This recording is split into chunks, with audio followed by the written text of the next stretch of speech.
the moment. I'm better with radio than I am with phones. That's all right. That's what I'm told. Thanks to Janine, to Tim, to Corin, and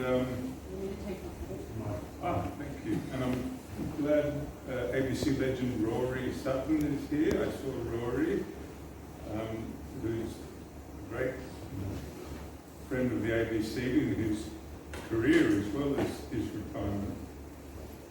But yeah, religion and ethics, or as my friend calls it, who listens, the religion or ethics report. Either or. Anyway, I do a radio program called God Forbid, and Anna has the unenviable challenge of leading the ABC's digital and online presentation, which I say challenge because radio audiences are just declining and falling off a cliff, as are TV audiences, and younger people, indeed now middle-aged people, are abandoning what they call linear media, which is, you know, broadcast television and broadcast radio. And I don't have the job of getting them all to move to the ABC digital, but Anna does, and I'm glad it's hers, not mine. Yeah. So, well, what can we say about religion and ethics? It's a department. It has been, as was mentioned, it used to be a department that actually broadcast church services. It was expanded some decades ago from the religion department to the religion and ethics department as a means of expanding its reach and capturing a secular or non-religious audience which was growing and yet still had something to do in a fuzzy way with morals, therefore we'll just call it religion and ethics.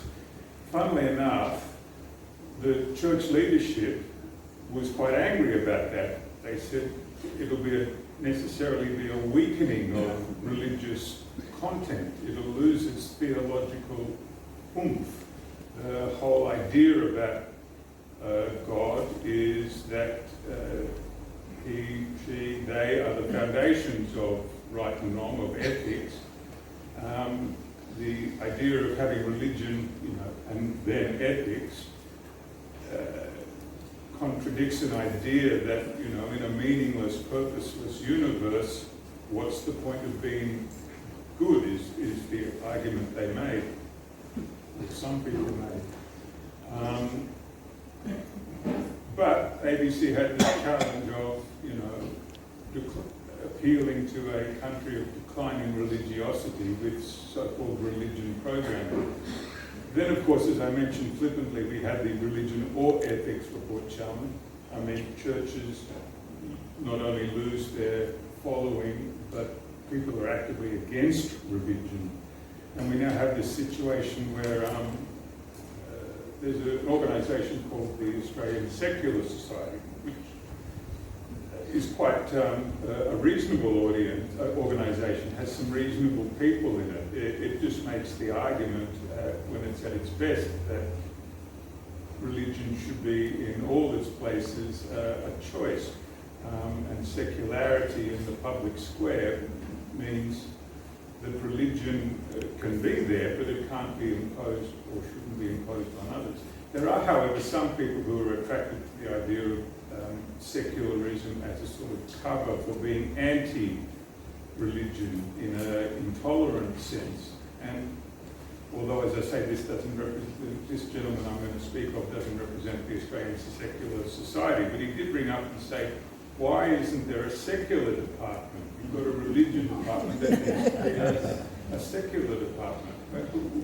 What do you mean? Like sport? Isn't that a secular department? And he's going, no, I'm in a department that does secular things. Like what? This is explain how, you know, religion's damaging, and that could be one story. And then the next story might be how Parliament shouldn't begin with prayers, you know, all of which are potentially reasonable and arguments and arguable cases. Then the next story might be, the government gives too much taxpayer money to religious schools, or we shouldn't give, tax breaks to religious institutions. And I said, yeah, but these are all not so much secular programs, they're anti-religion programs. It's still not which means you're really asking for an anti-religion department. He goes, okay, you're right. I said, well, we can't really do that. And he goes, well, why not? I go, well, it'd be like an anti-sport department. And you'd have, you'd put in the schedule, we're going to have this tennis match we're going to broadcast. It'd be 12 o'clock on Saturday, and the two players are there, but you tune in and they go, actually, funny things happen. We've decided not to play tennis, and we're going for coffee. But you get to watch them have coffee, and it would work for a week or two. After that, I don't know. Anyway, I say this as a person who hates sports. So. Anyway, that's what I've got to say for now. I might say some more stuff later about the extraordinary challenge of attracting audiences on topics like religion to a secular audience that isn't religious, on the one hand, that is listening, and trying to get to listen to you, a very religious audience that doesn't really listen to the ABC in the first place. So we have this, and I'm speaking in very general terms, very religious communities, many of whom aren't even aware that the ABC has religion programming, and very secular communities, or by which I mean non-religious communities, who are quite dedicated ABC listeners, who may not in the first instance be interested in listening to a program about religion. So this is the double challenge I and other people in my department face, but we can talk about that later.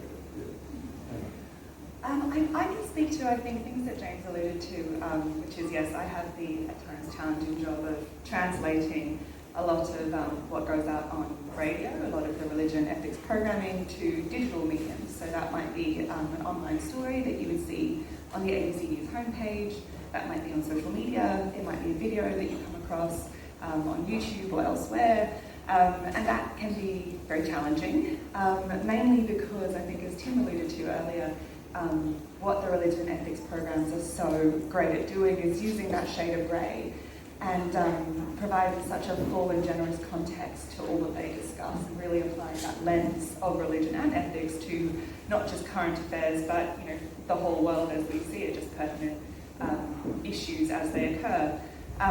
The challenge of doing that with a much less generous spot than an hour on radio. Sometimes I have a minute in video, which I'm sure the media interns will be used to.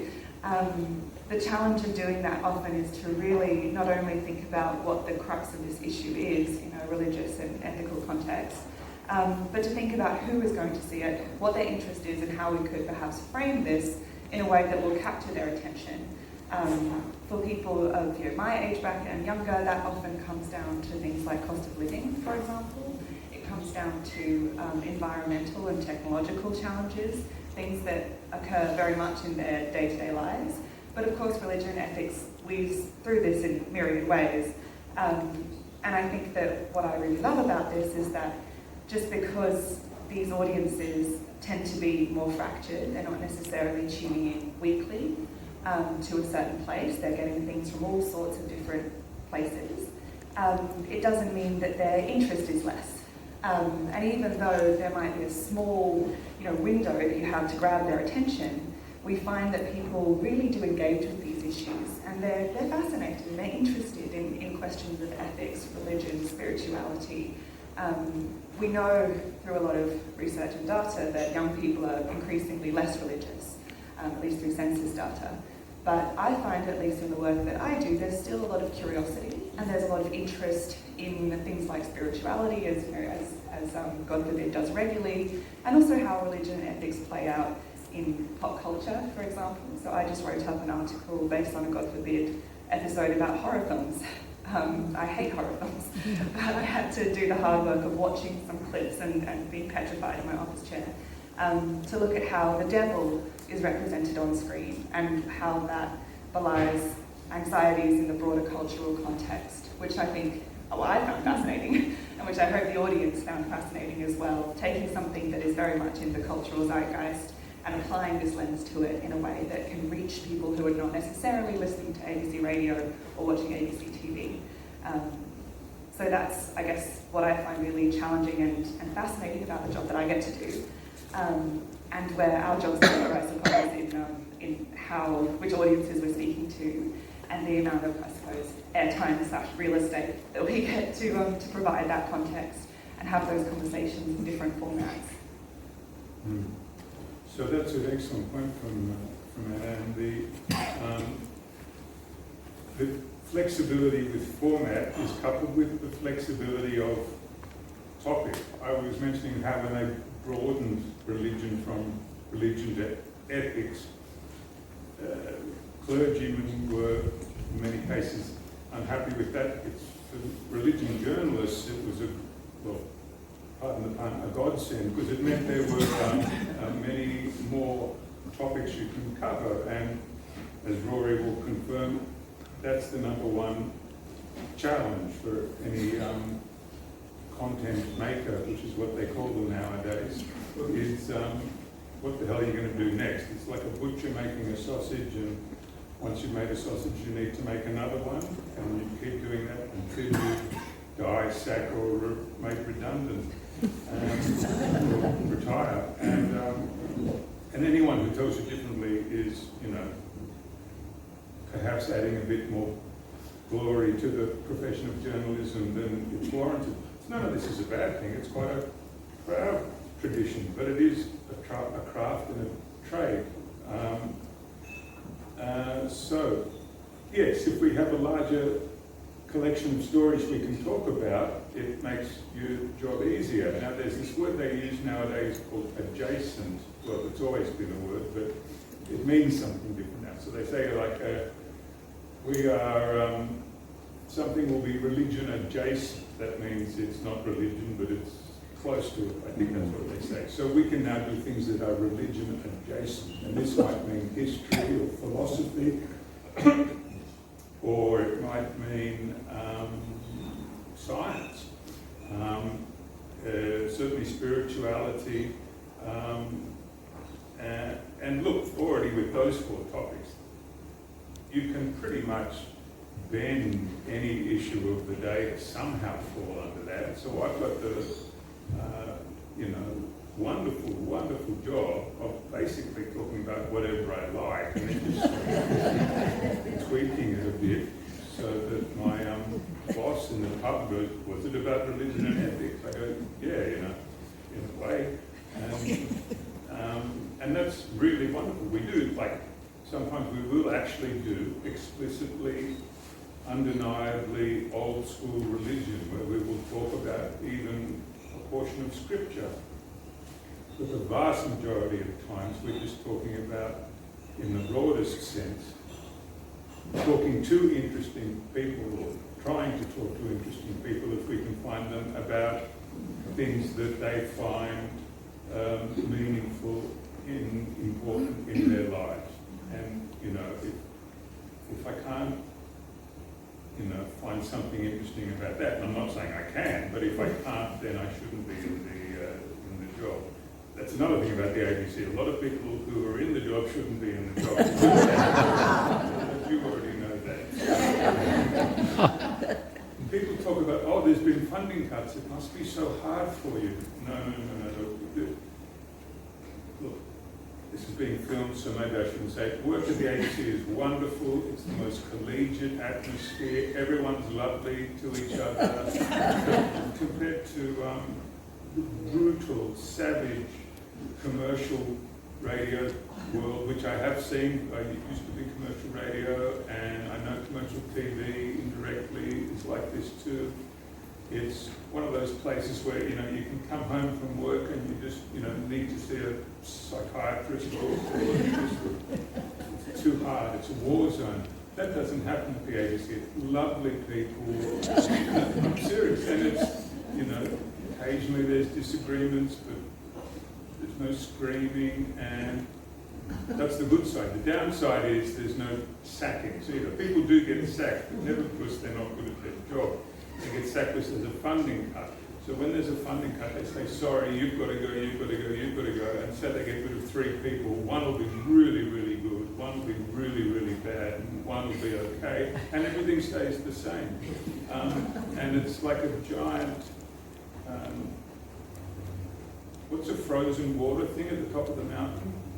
You know, glacier. It's like a glacier. And sometimes the glacier will get 5% smaller because of a funding cut, or it'll get 1% bigger because of a funding boost, but it's still a glacier. At the end of the day, it's frozen water, and I hope it's always there, and I hope it doesn't become an ice cube, obviously. But yeah, just the answer, I mean, I always, that's a question I get again and again and again. It's when there's a funding cut, it's like, oh, that must be so hard for you. Like, if I didn't read my email, I wouldn't have noticed, you know.